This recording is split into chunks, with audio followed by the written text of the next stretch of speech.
The nice thing about children is they survive in spite of their parents. Everybody wants their child to walk when they're a year old, and we're looking so forward to that. And then as soon as they start walking, they start falling. It doesn't matter how things go. God sees you where you are, and everything's gonna be okay. Real moms, real opinions, real faith. Honest conversations grounded in scripture and lived out in everyday moments. Welcome back to Real Moms, Real Opinions, Real Faith. Today's episode is really special to me. We have Dr. John Houston here. He's been a pediatrician for over 40 years, and he was actually my husband's pediatrician growing up. He and his wife Cheryl are really close family friends, and he's walked us through some really difficult moments as parents and just always been there for us and stood by us. So it's an honor to have you here, Dr. Houston, not just as a doctor, but as somebody who truly understands moms and has been there for moms. So I'm really happy to have you here today. Welcome. Thanks, Alexis. Looking very forward to this. Well, let's just go ahead and take me back. Where did this all begin? What made you want to become a pediatrician? It's a little complicated. It started when I was in college. I thought I was going to be a lawyer. We got married. I was in the Navy for several years, married Cheryl, and had our first son. And while we were there, I worked as a hospital corpsman, and that sort of was an interest, sparked my interest in medicine. Mm-hmm. So from that, my wife and I sort of started looking at what we were going to do when I got out of the service, and it was like, well, this medicine thing might be the right thing to do. So we decided we were going to try it and see what happened. Now, the pediatrics part was a little bit more complicated.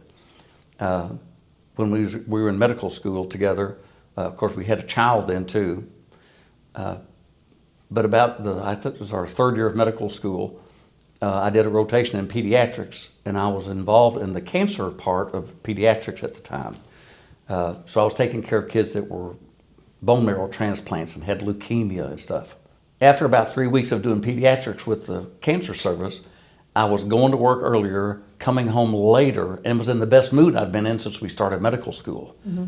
And Cheryl pointed that out to me. That was when we decided that pediatrics was the place that I wanted to be and that I was going to be happy doing for the rest of my life. Wow. I remember we were talking the other day, and you were talking about your dad was a pediatrician and his dad, or they were doctors? My dad was a doctor. My mother's father was a doctor. My dad's father was a dentist, so there were all kinds of doctors, generations back. And it was really funny because my older brother, who was named after my father and grandfather, they told him he was going to be a doctor, and that's why I was going to be a lawyer, which made perfect sense to the family. And now he's a lawyer and I'm a doctor. So oh my God. Wow. So growing up, what was it like with your dad being a doctor? It was interesting. He was in a small town, very, very busy practice. He worked 4.5 days a week and was on call every other weekend for 30 years. Mm-hmm. But I got to go with him to the clinic when there was a car wreck and he was going to sew somebody up. I even went with him to the hospital a couple times making rounds just because it was getting me out of mom's hair. So, and I wasn't offended by the sort of the gory parts of medicine. Wow. It just didn't bother me, never did. So Dad would just take me with him when he was going to do stuff. So he also did anesthesia. So he would take me when there was a car wreck. One of his partners was sewing people up. He was putting them to sleep. And I was sitting there watching the whole thing, having a great time. Very entertaining. Wow. For a kid. That is amazing. That's not a typical childhood, that's for sure. So it's kind of always in you. You kind of always had just that. Didn't know it. Yeah, you just didn't know it. I just sort of ignored that, Wow. that aspect of life. And it was really an interesting thing to have to fall back on because I went and did a rotation with my dad for a month in medical school also. Well, so when you were in medical school, your dad was still working and you were Yes. able to do a rotation with your dad? Right. Wow. And that's when I found out how really smart he was. And that's when I also found out I didn't know if I was going to be smart enough to be a doctor or not because he was way up there. And it was really an interesting thing because it gave me a different, he had a lot of empathy. Mm-hmm. He was a natural born jokester. So it was easy for me to fall into that in my practice. Because I saw so many doctors that were so straightforward, not straightforward, straight-laced. Yeah. not very much personality, and my dad had a lot of personality. I think, unfortunately, I actually a lot like him. That's awesome. But it made every day going to work was fun, you know. Medicine is one of those interesting things. If you enjoy the things that are mundane about your work, then the other things that are exciting are even more exciting. But you have to be able to do the everyday things, ear infections and sore throats and colds and diarrhea. You have to be able to enjoy doing that, because you're going to enjoy doing things that are more exciting, Right. more nerve-wracking. We used to have to go to, early on in my practice, we used to have to go to all the C-sections. Now they have a neonatologist that does that. But it wasn't unusual for me to get called out at 11:30 at night to go to a C-section and spend 2.5 hours transporting the baby to Louisville, okay? The hard part of that was the next day I had to get up and go to work all day. Right. You know, after being up all night. And, you know, when you're 30 or 40, you can do that. It was really difficult when I was 50 or 60. Right. You know, it's a different ballgame. And you were saying what also confirmed pediatrics was you're a part of the family? Well, we become part of the family. I think part of it is you are sort of drawn into the family. There are so many intimate moments when you're talking about a child, especially with first-time moms, and their worry and all of that stuff, so that when you get through a problem, get through a certain episode of healthcare with the child, you sort of are brought into the family. You become part of the family because they have to tell you everything that's going on. So Yeah. you are inevitably drawn into that. Right. And because of that, I think that it makes things much more rewarding. Right. Because you don't just come in and, like I was telling you earlier, like my dad, guys would come in, their blood pressure was up. And he'd say, well, Pete, we're going to increase your medicine. And that visit was done. We didn't do that very often, you know, in pediatrics. You have, number one, you have to talk to the mom because she's the historian. So it's sort of like veterinary medicine in a way. The kids can't talk to you. When they can't talk to you, it becomes a whole lot more fun, by the way. But I think that part of being in pediatrics made it much more enjoyable for me, just because it wasn't just a cut and dry, here's your antibiotic, go, you know, out the door kind of thing. Right. You're with the family all the way through. And we have them for 18 years. Right. Until they get old enough that we fire them, And- which is a really nice thing, you know. Because one of the things I noticed after several years of doing this, I was taking care of grandchildren. That was a really interesting experience. Wow. Because you go through one family and just do the other generation. It's like, wow, I remember when your mom was going through this, you know. That's amazing. Like Taylor. Oh, yeah. Now Adeline and Ainsley, and calling you up. What are we gonna do? Worried about this. Dr. Houston, help me. Well, don't worry is the first response. Exactly. Well, speaking of worry, I feel like as moms, we're always worrying about something. Like, what is something that you feel like moms worry about that you've seen commonly that they don't necessarily need to be worried about? The first thing is all moms worry about survival, just the baby getting through life, okay? And what I tell moms all the time is the nice thing about children is they survive in spite of their parents. And you and I have had this conversation before. When something happened with one of your children, I related to something that happened to one of my children, and they get through it fine. Right. I think the big thing that we used to deal with a lot was the baby falls down and bumps their head, okay? It happened so often that I actually became comfortable with saying, no, you don't have to go to the ER. You need to watch for this and this and this. And if that happens, then go to the ER. Right. But it doesn't ever happen. I mean, kids are so resilient that we just don't give them enough credit for how tough they are. Right. And I think besides the fall down and go and boom thing is the fever. Oh my goodness. Everyone is taught by their mother or grandmother or some well-intentioned person that if the fever gets to this number, they're going to have a seizure or brain damage or Right. something really scary. And it's just not true, okay? Fever is not the enemy. Fever is actually your body responding to an insult, a disease, a virus, a germ or something, and your body fights it off by raising the temperature, and it's literally trying to fry the bugs.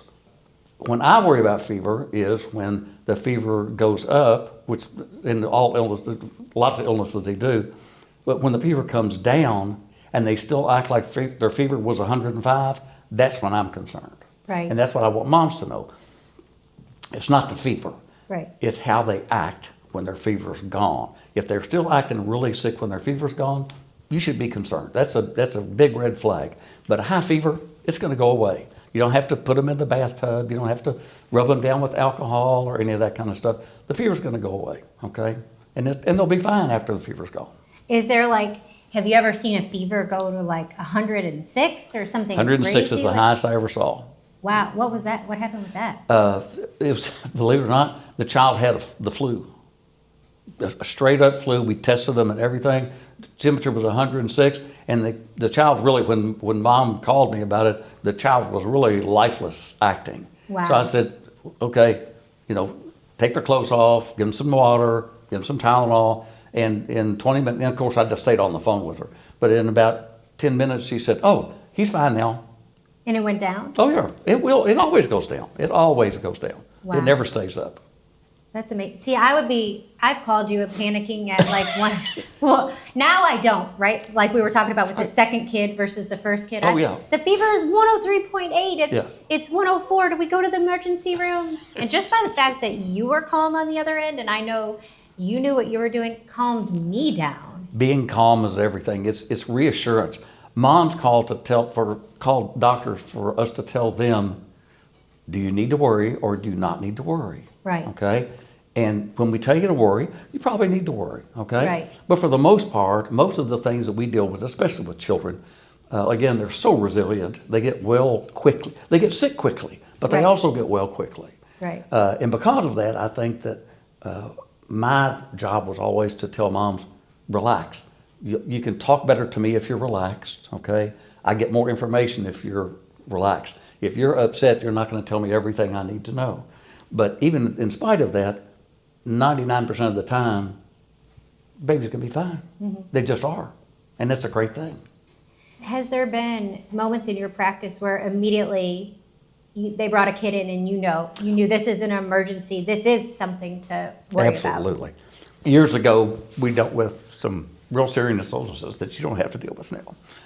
But meningitis was a big thing when I started my practice. Probably the first, I would say 10 or 15 years was a big item. And the first thing we did when people came in with a really sick child was ascertain, do they have meningitis, okay? Well, it's called nuchal rigidity, but you basically bend their head forward on their chest, okay? When they were older, you just tell the child, put your chin on your stomach, and they do that. They don't have meningitis. It's a 100% test, okay? But the little kids can't do that. But I had one mom that came in, excuse me, and the child really was lifeless, and the temperature was 101. And I knew immediately, because as soon as I picked him up, he cried, okay? So I left, excuse me, pardon me again. We were right across the street from the hospital, okay? So I just picked him up and walked out the door to the ER, okay? I told the girl I'll be back. The bad part of that kind of stuff is I had a room full of people that were depending on me too. But, first things come first, and this is just one of those things. So I've taken a couple of kids straight to the hospital. I've ridden in the car with the parent holding the child going to the hospital a couple of times. That was the experience. I'd really rather drive than ride with the parent while their child is sick. But those are catastrophic things. They don't happen often, okay? Yeah. But you can pretty much tell by the first 5 seconds of looking at a child if this is something you need to worry about or not. It doesn't take long. Children are sort of an open book, okay? If they're feeling bad, they let you know they're feeling bad. Right. So it's pretty easy. Wow. After a while of doing it, wasn't easy at first, but after a while of doing it, it got that way. Well, I'm curious about, because we were talking about meningitis, where does that come from, or how does a kid get meningitis? Well, there are two big bugs that cause meningitis, pneumococcus and H flu. Doesn't mean anything to anybody, except that we have vaccines for both of those now that are really important. But it was in the air, basically. I mean, these were bacteria and viruses that were common things, okay? About the closest you can get to anything like that people are aware of now is measles can cause an encephalitis, okay, which is sort of like meningitis. It is in the spinal cord. But the meningitis illnesses were much more severe, okay? And they were hard to treat. We had to give kids huge amounts of antibiotics. A couple of times I even did a spinal tap and put antibiotics straight in through the spinal needle, which if moms have had a saddle block or a epidural, they know what that feels like. But I think that's such a rare thing now. We just don't. That's the last 15 years of my practice was something I almost didn't even consider. It was so rare, and it was a good thing. Wow. The last 15 years, you'd say? Yeah. And you saw it like in the beginning, was that more? A lot. Wow. Yeah. That's really interesting. Yeah, we used to have to do, actually our big discussion when a child came in was, do we need to do a spinal tap on them when they're sick? Right. And that was sort of like our first decision-making kind of thing. And then you look at them and you're like, it's like easy to tell a child the difference in a child with strep throat and a child with pneumonia, okay? But things are not what they always seem, and that's the part of medicine that takes you years of comfort dealing with people and dealing with children. See, the other advantage in pediatrics is like my patients, like your girls, are with me for years. Well, I know what they're like. So Right. I can read them, I can read the mom, and with that reaction or interaction, it's easier for me to formulate a plan. Imagine being an emergency room doctor and having a sick child come in. You've never seen them before. It is just really awful. Well, I didn't have that problem. These Right. were patients that I had seen before. I've known them for years sometimes. So it made the things a lot more fun, a lot more enjoyable, gave me a lot more confidence to tell moms it's going to be okay. Right. You know what, that's interesting because that's not something that I really thought of. It's, you have that bond from the beginning. They come to you as a newborn, you're watching them grow. Almost like the mother, you can tell the difference of, hey, this kid's really sick or this kid's fine versus you get them to an ER and they don't know the kid. They don't know them, they don't know the family, they don't know anything about them, right? And then the other part of that is watching children develop, okay? Knowing when they're supposed to roll over and sit up and crawl and walk and talk, and how many words do they say when they're 2, how many words do they say when they're 3, that kind of stuff, so that you can guide the parents on something that you need to work on because maybe they're a little bit behind on walking or talking. Right. And my wife and I make the joke all the time, the fact that Nolan, our number 2 son, didn't talk until he was 2 years old. And all of a sudden, he was like 2 years and a month old, and he just boom, started talking. Right. Okay. His older brother was very verbal from a very early age, and now Nolan makes his living as a psychologist, talks all day long. Right. It's funny. I was thinking, I wanted to circle back about back to medical school, and then you had your own practice in Owensboro, right? And you were at that practice from the beginning till retirement. Well, or how did that no, go? I started my practice by myself, okay? I was in solo practice for 14 years. I had other doctors that I covered with, like nights and weekends. But I was the only doctor in my office. And then I had another doctor that joined me for a short time. Several years passed, then I got a partner. That partner left and went to another state. And so I was by myself with a huge practice, 2.5 doctors of patients to take care of, and nobody to share call with. So I joined a group practice for the last 8 years. But I basically had been in solo practice, private practice, solo practice for a long time before that. Wow. And that was the interesting part about that is I made a lot of mistakes, business-wise and otherwise. I had to live with all of those because I was the guy that made the decisions about everything. Right. Well, then I joined this group practice and everything was by committee, decisions by committee. Right. It was so frustrating to me because I was so used to if a problem came up, I just took care of it. Right. If we had a problem with the patient, I called them up and said, hey, you can't do that. Well, in the big practice, we had an office manager. We had, all these people that did.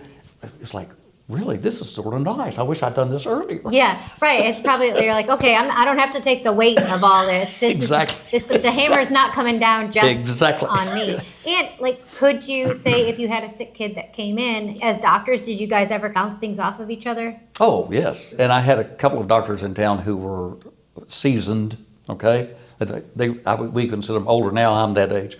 But there were a couple of them in town that I could call up and just say, hey, I've got this problem, okay, or problem patient. And I would tell them about them. And they would say, have you thought about this and this? You know, and you sort of go, oh, no, I'll look into that, okay? Yeah. The other part about pediatrics, all medicine really, is knowing when you need to refer someone, okay, to a specialist of some kind. And then the second part of that is knowing who you're referring to. I had one doctor that was absolutely delightful. He was a pediatric cardiologist, smart as a whip, had the personality of a door, Wow. okay? But he was really good.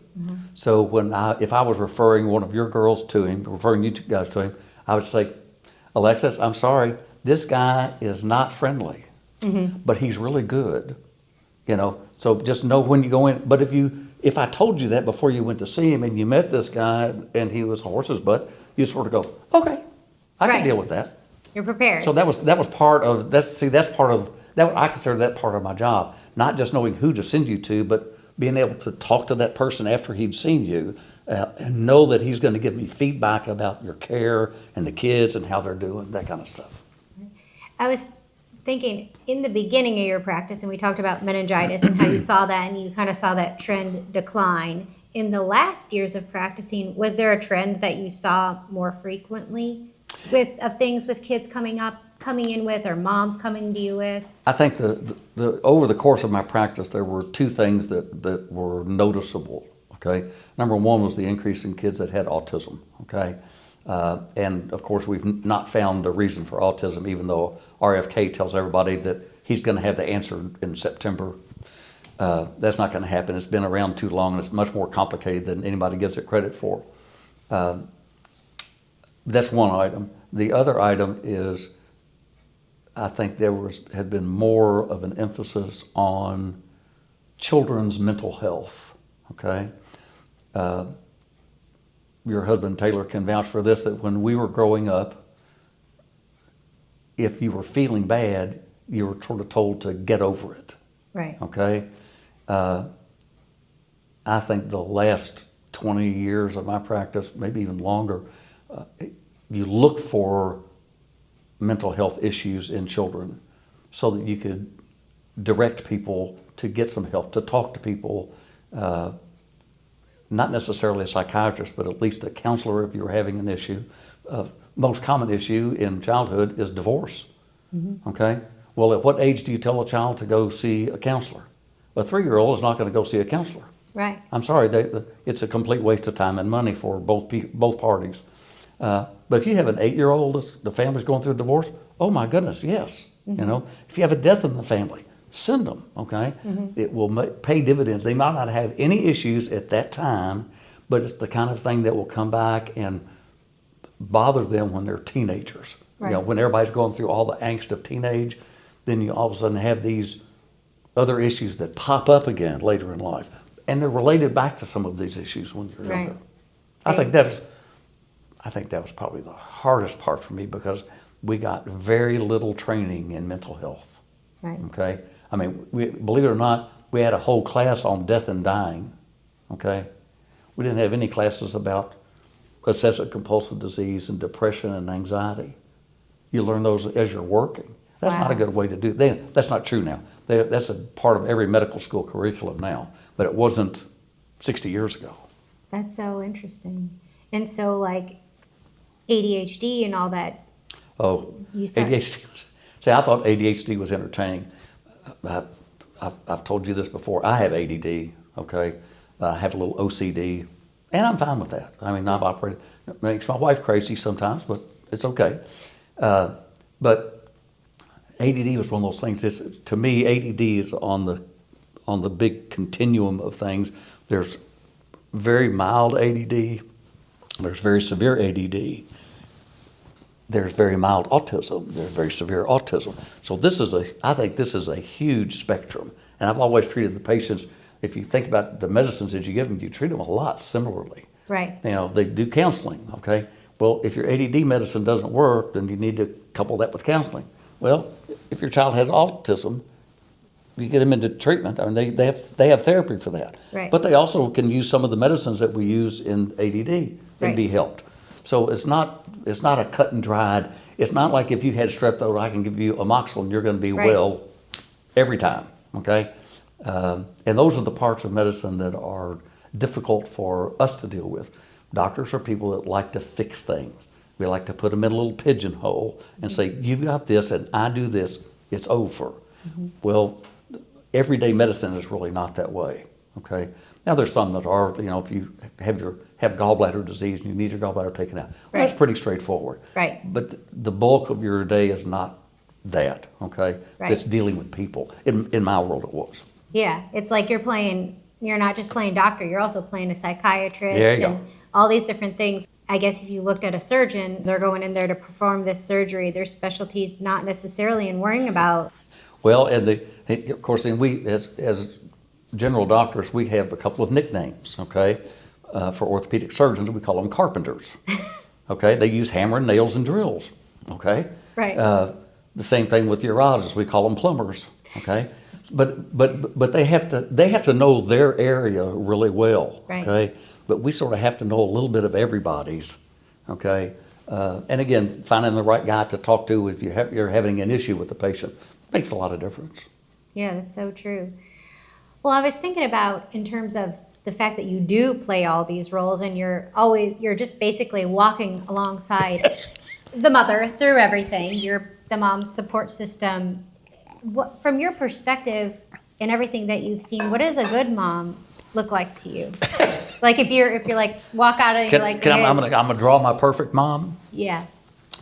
Well, first, I'm going to tell you a little story that sort of, my dad told me years ago that every mom, every woman, girl, should get pregnant when she's 18 years old, okay? Put that child up for adoption, okay? Then go get a man and start a family.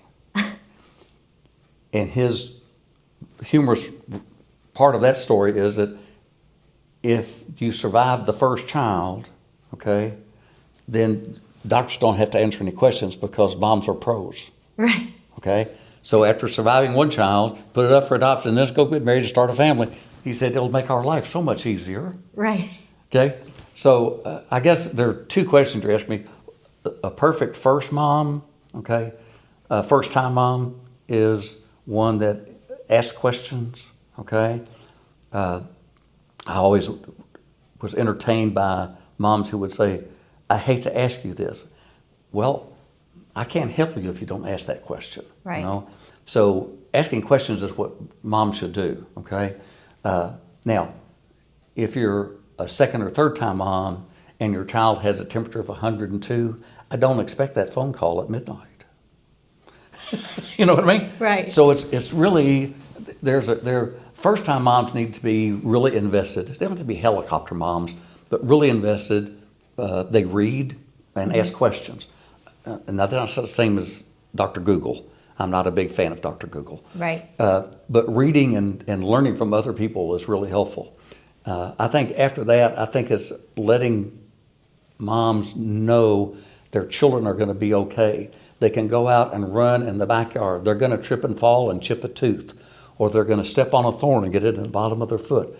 Those things are going to happen, and you can't protect them from everything. Right. So it's nice to know that they are strong enough that they're going to tolerate that. They're going to be fine in the long run, and let their kids sort of be kids. Because I worry when moms are so on top of their kids that they don't get a chance to be kids. Right. And I didn't see, I probably saw that maybe 4 times in my practice in 40 years, where the mom was absolutely so overbearing that I had to actually ask her to relax a little bit, Wow. But they were both, all 4 of them were older first-time moms, okay? Oh, And one of them that really got me, the grandmother was a nurse. So grandma knew more than I did anyway. Right. I mean, it just goes without saying that mom, who was a nurse, knew everything. She was an orthopedic nurse. She didn't know anything about it. But as far as this young lady was concerned, she was the law. Okay? Right. So that's the kind of stuff that you deal with. It was sort of entertaining. Yeah. You know, early in my practice, those things were not entertaining. They were very fearful. They Yeah. caused a lot of anxiety. Okay. But late in my practice, it became sort of, new moms were just enjoyable to me because I knew they were going to ask me 200 questions at every checkup. And that was okay. Yeah. Because that got us established in our relationship and how we were doing things. Right. So it was much more relaxing for me if mom asked me a lot of questions. Because if I answered all those questions, I felt like she felt like I was taking care of her kids. She got her money's worth from the office visit kind of thing. Yeah. But it also made future visits much more easy to get, for us to get along with. And we have a relationship with everybody. Yeah. I mean, that's just, we get a relationship with the children. And I jokingly told my wife, I guess after about 20 years of practice, maybe 30, I realized that I wasn't a big fan of teenagers, especially when teenagers come in and talk bad to mom in the office while I was there. Right. I didn't appreciate that much. And I realized that as a teenager, that was me, and I just really got fairly short-tempered with my teenagers as they were going. If they were respectful, oh my goodness, they were lovely. Right. But there are those teenagers that just get an attitude, and I said I could spend my time doing a lot of things and trying to convince them that mom's a good person. I didn't have time for some of them. I just really didn't. That was funny. That was a funny part of my practice because I really got to the point where I would love to have cut my practice off at 13 years old or 14 and just not deal with that. That's it. You're at your limit. Yeah, too old.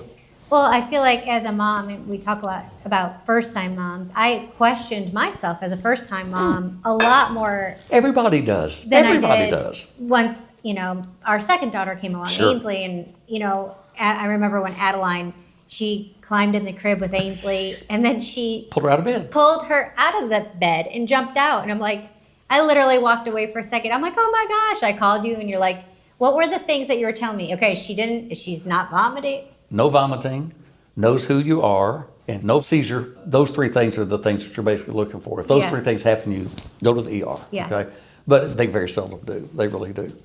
We had just gotten married. I was back in college. Saturday mornings were our morning to sleep in. And Cheryl and I were laying in bed and listening to our son John, and he was having the best time just entertaining himself in his crib. We thought, oh, this is great. And all of a sudden we heard this crash, okay, big boom. Jumped out of bed, ran in. He had flipped himself over the rail of the baby bed and was hanging there. Of course, he wasn't that far off the ground, but he was hanging there, and it was his butt hitting the baby bed against the window that made this horrible noise, and he was just sitting there laughing. I mean, but I was panicked. I thought, oh my gosh, what has happened? Right. It was nothing. I know. I feel like most of the time it always is. It is. You're like, it's fine, it's fine. And It will within be okay. a few minutes, she's running around the house, happy as a clam. Absolutely, yeah. But if that would have happened at the first one, I would have been like, Oh my gosh, yeah. It's just we all have first children and others, okay? And my wife and I were the same way. Actually, I think Cheryl used to get really upset with me because I would tell on us when patients would come in. I would tell them stories about my children and what we did that we would consider just terrible parenting, okay? And I didn't know it at the time. Nobody taught me how to parent. Right. It's not like you have a book. right. Dr. Spock was the closest thing to a book, and I don't agree with everything that Dr. Spock says either. Right. And that's the problem with parenting is there is no manual for all children. Right. What they need is one of those how to parent for dummies books. That would be probably the most helpful. I know. And it's like no matter how much you try, you're like you said, there's still gonna be an accident. Exactly. Something's still gonna happen. But when Ainsley's finger got stuck in the door, oh my gosh, I was just terrified and I felt so awful. And I'm like, gosh, I know I'm a good mom. I feel like I feel good about that in my soul, and I'm always trying to do the right thing, but I didn't see her finger there. And when you said to me you shut Whose hand in the door? John. That made me feel better, even though it just was like, okay, I'm not alone. I showed his hand in the car door, though. It wasn't it wasn't a closet door. It was a car door. Okay, Well, but he's fine. yeah, you know. exactly. Yeah. So I think that's again is but see the nice thing is when you have life experiences like that, it allows you to talk to people about Ainsley when she got her finger caught, and you can be calming, reassuring, and tell everybody it's going to be okay, Right. because we all go through that. Okay, and because we all go through that, it makes a lot of pediatricians just life, you know, Right. and say, but do you realize that this is what's going to everybody wants their child to walk when they're a year old, Right. okay? And that we're looking so forward to that. And then as soon as they start walking, they start falling. Well, we got a new thing to worry about all of a Right. sudden. And that goes through life. It's like when your child grows up and gets their driver's license. You know, it's a great accomplishment. And then you worry about driving. Right. You know, so as being a parent and being a pediatrician and part of that, you never stop worrying. You No. just don't. That's just part of it. If you could say, I think about that, and I'm like, I'm going to worry till the day that I die. But it's good worry because it's a good thing to worry about your children. Moms are supposed to worry. I'm joking with Taylor, but moms worry more than dads, as a rule. Taylor's a notable exception. He's pretty empathetic. Okay? He is, yes. But I would say that when I had dads bring their children in, I listened to them a little bit more closely because I didn't know Dad as well, as a rule, okay?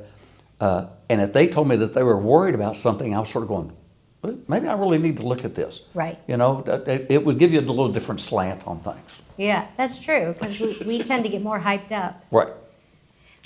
If you could say, like, one thing right now to a mom who's listening to us, what would you say to her? Realize that your child is going to survive in spite of you. That they will know if you love them. I think that parents need to realize that children are put on this earth as a reward. And God's going to take care of us, okay? And children are the blessing that we get that until you have one, you do not understand. I think about my children and my grandchildren and how much I am concerned about what they're doing and how they're doing with everything, who they marry, how they get along, you know, all that stuff. But I think that if there's one thing, I think it is that children are going to survive in spite of us. We do the best we can do. That's all we can do. And if we do the best we can do, we've done a good job most of the time, 99% of the time. It's not difficult being yourself, okay? And if you have a strong faith and your children see that, I think that is going to allow them to be strong in their faith later in life. Now, I'm not going to pretend that when I went to college, I was a choir boy, okay? I was anything but. But when Cheryl and I when we got married and we were still very young, church was one of the things that we had in common, that, you know, we sing in the choir together. We always have. We've done it for 50-something years. It's getting that bond with your spouse to know that you're doing this together. You're going to be fine, okay? That's all. That's everything, I think. What role has faith played in your life? I think like most or a lot of young people, when I was in college, I sort of went away from being involved in church. I was always involved in church as a child. My dad and mom were the parents in charge of the youth groups at our church. Mm-hmm. Dad sang in the choir, I sang in the choir. Dad directed the choir for a while. So we were always involved in church. I went to college, and like a lot of people, sort of had my little rebellious period. Right. And was that way when I was in the service until Cheryl and I got married. And immediately when we got married, we connected back with church. And we both have sung all of our lives. She's really good. I'm not very good, but she's really good. But I think that music and our faith has been strong. We get moved by music, and we feel close to God when we're singing.